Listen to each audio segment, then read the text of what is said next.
La Verdad. El programa radial de la Iglesia de Dios en Panamá para ministrarle en esta hora la luz divina. Escuche, reflexione y analice, y llegue a la conclusión según la verdad para el bien de su alma. Y ahora con ustedes, el hermano Gary Tomlinson, de la Iglesia de Dios en calle Turín, Don Bosco, Samaria. Saludos a todos en esta hora de la verdad.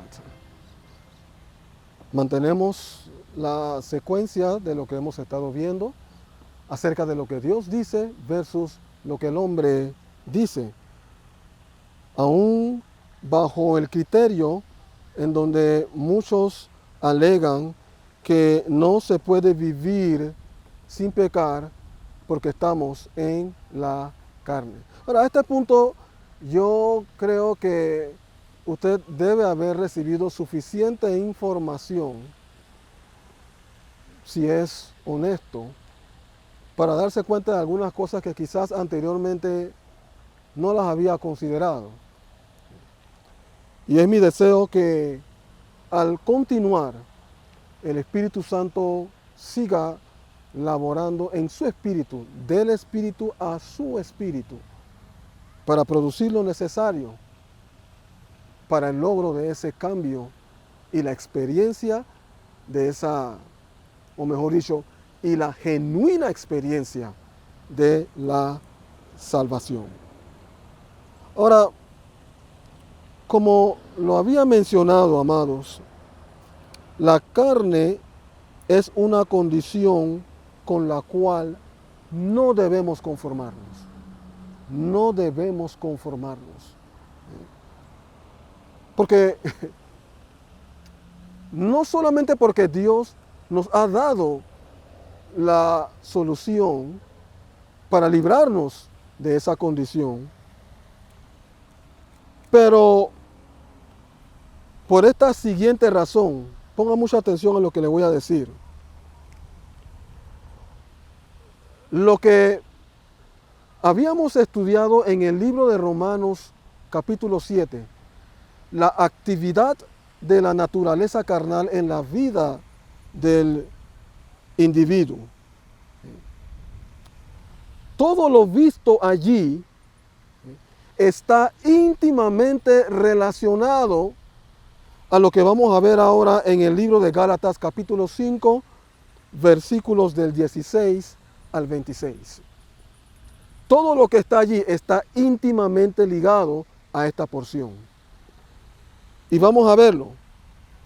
Nos dice la palabra de Dios en el verso 16, dice Pablo, digo pues, andad en el Espíritu y no satisfagáis los deseos de la carne.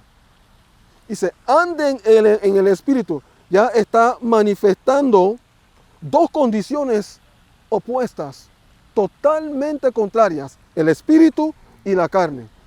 Entonces, juntamente con aquello, se está implicando que solo puedes estar o en el espíritu o en la carne. Pero es imposible estar en ambas condiciones simultáneamente. Y tampoco es una cuestión como que, bueno, hoy estuve en el espíritu, mañana caí en la carne. Pasado mañana en el espíritu, después caí en la carne. Y ay, Señor, lléname de tu espíritu y lléname. Y después caigo en la carne. No. Esa condición está manifestando la clara actividad de la carne en la vida del individuo. Porque el que está en el espíritu no manifiesta una vida inconstante. No manifiesta una doble vida conflictiva, como la habíamos mencionado en el libro de Romanos capítulo 7, que al final concluye el individuo diciendo que con la mente sirve a Dios y en la carne pues sirve al pecado. Esa no es la conclusión de la experiencia de salvación, no la es. Muchos lo ven como la conclusión de la experiencia de la salvación, como uno dice, bueno, tengo que conformarme con servir a Dios con mi mente, y mientras lo sirva a Él con mi mente y no estoy bajo tentación ni nada de aquello, ahí estoy bien. Pero también tengo que reconocer que a pesar de que soy salvo, voy a caer en pecado porque todavía estoy en la carne. No, esa no es la conclusión de la porción en el libro de Romanos capítulo 7, versículo 25. Es el descubrimiento.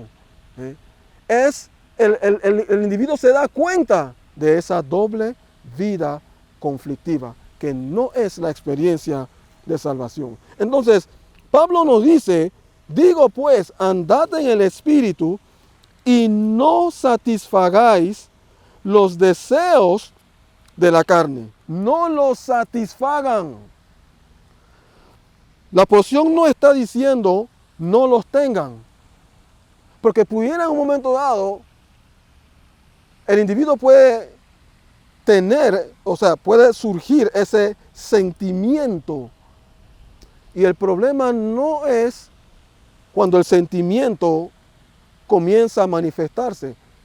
El asunto es cómo lo tratas.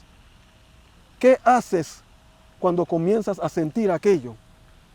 ¿Qué haces cuando una mujer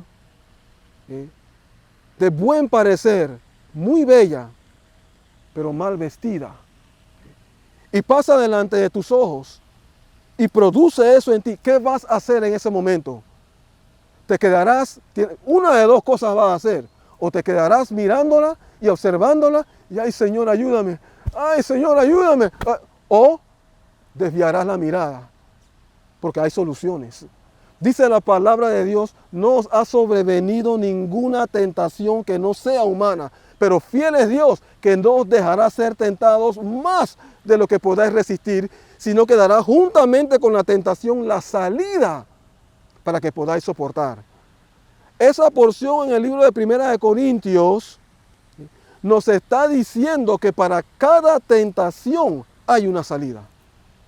Entonces, muchas veces la gente cae porque no busca la salida. O Dios les ha provisto la salida, pero no la aprovechan. Entonces, volviendo a la porción,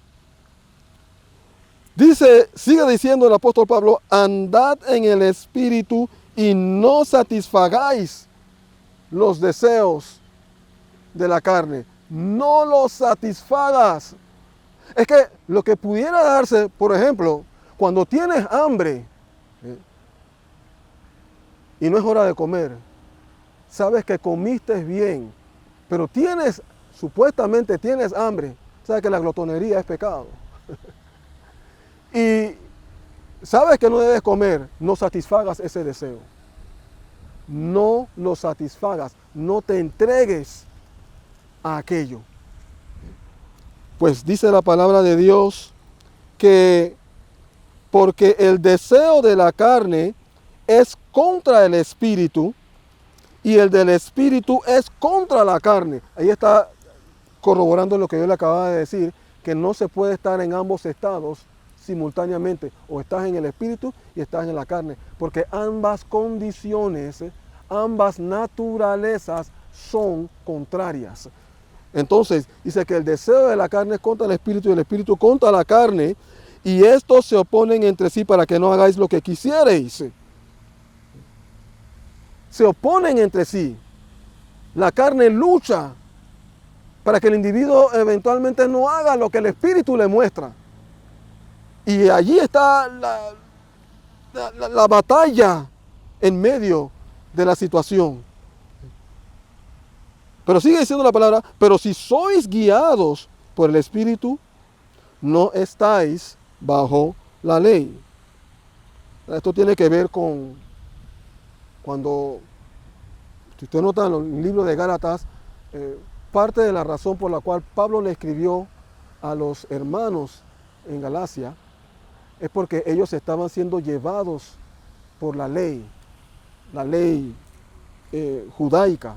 Habían sido librados de la ley judaica y estaban ahora bajo la ley de Cristo, pero estaban volviendo ahora a aquello. Y les manifiesta que si son guiados por el Espíritu, entonces no están bajo la ley. Entonces dice, y manifiestas son las obras de la carne, que son adulterio,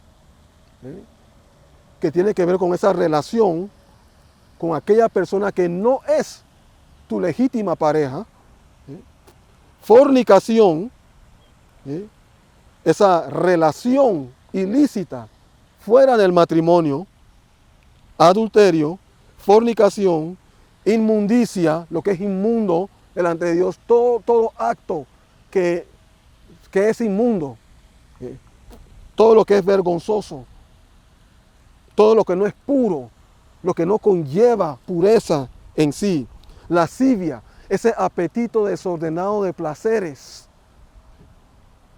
idolatría, adoración de falsos dioses, y no tienen que ser imágenes.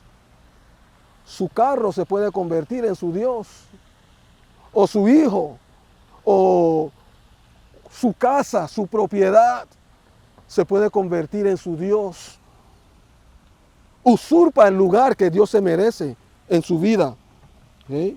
Hechicerías, vamos a seguir, enemistades, pleitos, celos, iras, contiendas, disensiones o divisiones, herejías, la creencia de falsas doctrinas, falsos conceptos, maneras de equivocadas, erradas de pensar, envidias, homicidios. Ahora, note este catálogo de males que son pecados. Y vuelvo a hacer hincapié con el hecho de que lo que vimos en el libro de Romanos capítulo 7, versos del 15 al 25, acerca de la actividad de la carne, está relacionada con estos males. Solo que en esta porción, en Romanos 7, no se hace mención específica del mal, pero se habla de la actividad de la carne en una manera general. Aquí Pablo ahora está adentrándose a males específicos en la vida del individuo. Continuamos con la porción. En el versículo 21 nos dice la palabra: envidias, homicidios, borracheras, orgías. Ahora alguien pudiera decir, bien, ni uno de los males que yo cometo están involucrados aquí, así que me salvé. Pero Pablo dice, y cosas semejantes a estas, así que nadie se escapa. Cosas semejantes a estas, acerca de las cuales os amonesto, como ya os lo he dicho antes, que los que practican tales cosas no heredarán el reino de Dios. Así que evidentemente, o es evidente, el hecho de que la práctica de estas cosas descalifica al individuo en cuanto a lo que tiene que ver con salvación. Ahora, alguien pudiera decir, bueno, hermano Gary, pero ahí está diciendo el que practica tales cosas. No es lo mismo que el que las hace. Yo le digo, esa es una excusa barata. ¿Por qué razón? Porque igual el que las comete, mire, usted no tiene que cometer un pecado 3, 4, 5, 10, 11, 13, 15 veces para entonces estar bajo condenación. Una vez. Una sola vez es suficiente. Adán pecó una sola vez y por esa una sola vez fue echado de la presencia de Dios. Por esa una sola vez el mundo ha estado sufriendo las consecuencias de ese mal. Una sola vez. Mas el fruto del Espíritu es amor, gozo, paz, paciencia, benignidad, bondad, fe, mansedumbre, templanza. Contra tales cosas no hay ley. Ahora nos dice la porción en el verso 24, y dicho sea de paso, lo que acabamos de leer acerca del fruto del Espíritu Eso lo vamos a ver ahora más adelante, porque vamos a contemplar ahora cómo lograr la liberación de la carne. Dice en el verso 24, y esa liberación, déjenme decirle, la clave está en este mismo verso 24 que vamos a leer. Dice, pero los que son de Cristo han crucificado la carne con sus pasiones y deseos. Han crucificado la carne con sus pasiones y deseos. Vamos a terminar de leer la porción. Si vivimos por el Espíritu, andemos también por el Espíritu. No nos hagamos vanagloriosos, irritándonos unos a otros, envidiándonos unos a otros. Ok, pero los que son de Cristo han crucificado la carne con sus pasiones y deseos. Y esa es la clave para la liberación de la carne. La cruz, la muerte, morir a esos deseos, morir a la carne. Y esto, amados, lo estaremos contemplando en nuestra próxima sesión, volviendo al libro de Romanos, ahora en el capítulo 6, donde Pablo dice, ¿qué pues diremos? ¿Perseveraremos en el pecado para que la gracia abunde? Vamos a seguir pecando para que Dios siga manifestando su gracia, su misericordia sobre nosotros. Y después él dice, en ninguna manera, porque los que hemos muerto al pecado, ¿cómo viviremos aún en él? Si estamos muertos, entonces ya no estamos vivos. Solo puede estar el individuo en una de dos condiciones. Considere esto y le insto a que tome tiempo y lea con suma anticipación la porción en el libro de Romanos capítulo 6, que es lo que estaremos viendo en nuestra próxima sesión. Seguiremos. ¿Ha escuchado usted la verdad? Sus preguntas pueden ser aclaradas llamándonos al 507-398-1667. Repetimos, 507-398-1667. Visítenos a nuestro sitio web www.laiglesiadediospanamá.com. Repetimos, www.laiglesiadediospanamá.com. Contáctenos desde cualquier punto del mundo para aclarar sus dudas, para consejerías personales, enseñanzas, charlas, seminarios o prédicas. Que Dios haya ministrado a su mayor necesidad es nuestra oración. No olvide, suscríbase a nuestro canal La Verdad.